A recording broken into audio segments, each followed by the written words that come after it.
They won't roll around right now because we've got some improvised wheel chocks under one wheel. Some wooden blocks. They work okay for now, but we'll get real wooden chocks. And look, we have a luggage door. We are very, very proud of this. It's a real working door. Very happy with how this came out. Yeah, so lots to talk about here. But the first thing I wanted to mention is there's some rivets here that are like a two-person job for sure. Well, even just the luggage door is kind of a two-person job. Like we did it with one person sitting on the inside and the other person like holding the luggage door from the outside. And so that way it made it pretty nice and even. But then there's a bunch of rivets like on the underside of this rib, for example, and on the connection of the side skin to the floor. If you're not careful, like if you don't hold down the inside skin while someone else is riveting the skin from this side, then what's gonna happen is the rivet like doesn't go all the way through the inner skin and it just like pops, you know, between the skins, and then it's a pain in the ass to get them out. You know, ask us how we know. Like it sucks. Yeah, so same deal with this rib, two-person job. Another thing, we put in a connector here. You can see there's actually like, Taft thought this through. There's not that many places you can put stuff because your flap push rod is gonna go through here. Your aileron push rod is gonna go through here. So they've left you two nice holes for your pedostatic connectors and one hole like that we had to enlarge in our case for a bulkhead connector to the wings. But yeah, it's like fairly, you know, constrained there in terms of space. Note that they don't give you a hole for the brake line. Yeah, so we did have to make our own hole for the brake line. And it's a little bit of a pain in the ass. Like we connected the brakes before we put these side skin ribbies on, which meant that like the brake line tended to kink as we put the rib on. So if you're doing this, take the brake line out of the undercarriage before you put the side skin on, because otherwise they're gonna like interfere. We also we put the undercarriage on like fairly early on. So when we were putting the side skins on, we had to like Dremel a corner of the ribby to get it to slide over the undercarriage. Like this corner, otherwise it wouldn't hook under. Otherwise it doesn't go under. We figured it's just a corner. We've heard of more dramatic mods from other people, so we're like personally at peace with this. But yeah, something to keep in mind if you put on the undercarriage as early as we did. Then we started working on the panel. We decided we're going to try to put in the panel before we put in the firewall, since there's like a lot of things we're doing with our panel. We're trying to do the same thing Midwest does and support the panel with a shelf. So we have this nice shelf here. Peter, you wanna demonstrate? I can hold the camera. And here's Peter to talk about the shelf. Hi.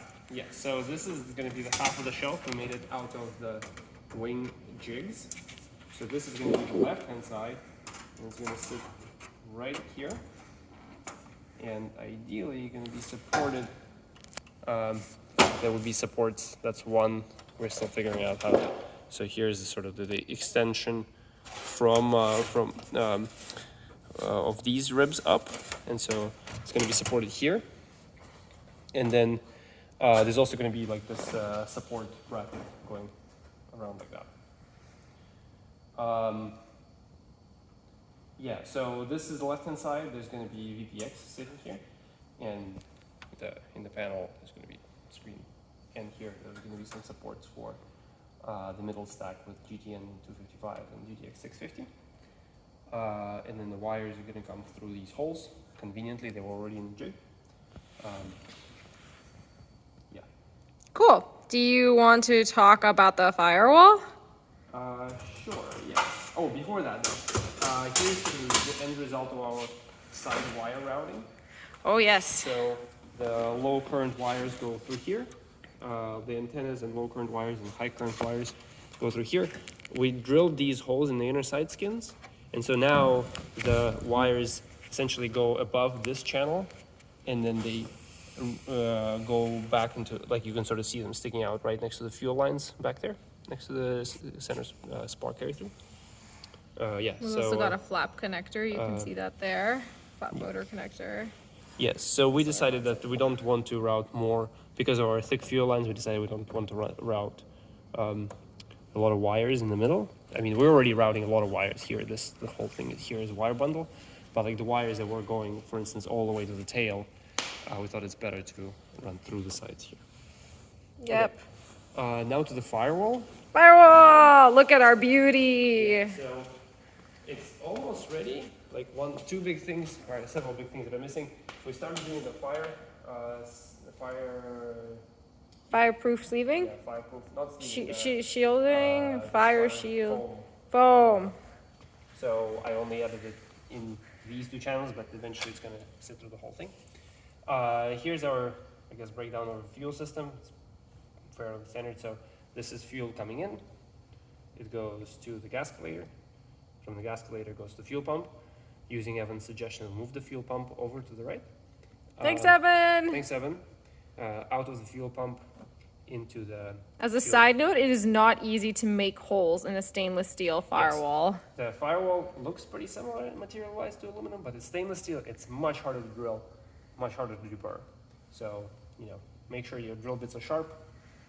And you've got patience. And you've got patience. Yeah.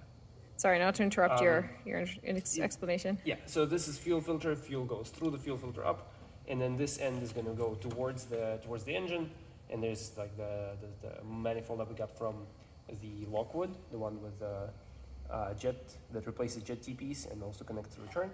And then there's here is going to be bypass filter. We ordered them from Andair like a month ago. They still haven't sent it to us, but COVID supply. The reason why we ordered the special Andair filters is because standard Andair filters, they have rubber connectors for rubber hoses, and we wanted in the ones that are AN compatible.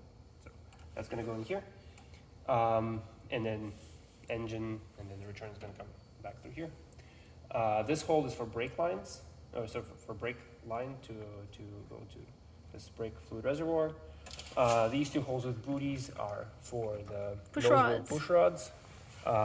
This is for the oil tank. These two holes are for the